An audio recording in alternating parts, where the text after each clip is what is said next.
সব মাঠ কিন্তু পানির নিচে তলিয়ে গিয়েছে। এই সাইডটা একটু উঁচুই আছে, আর দেখুন সব ধান কিন্তু পানির নিচেই। প্রচুর বৃষ্টি হচ্ছে গত 4-5 দিন ধরে। মাঠ কিন্তু সব এক হয়ে গেছে বৃষ্টির পানিতে।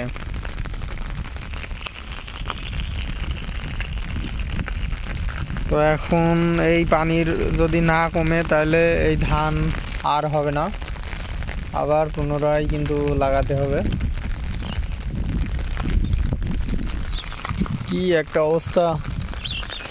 আসলে কৃষকদেরই বারবার সমস্যায় পড়তে হয়, কৃষকদেরই বারবার এই প্রাকৃতিক দুর্যোগের সম্মুখীন হতে হয়। এই যে ধানগুলো যদি সব নষ্ট হয়ে যায় তাহলে কিন্তু একদম সব শেষ।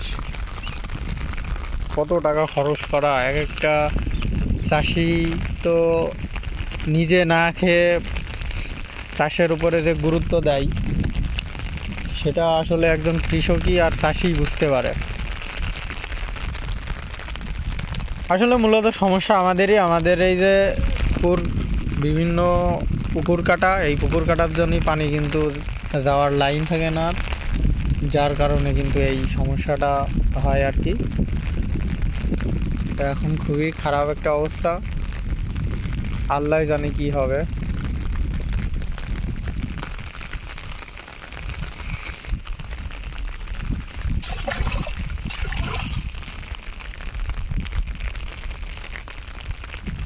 সব পানির নিচেই, এখানে কিন্তু সব ধান, সব ধান কিন্তু পানির নিচেই।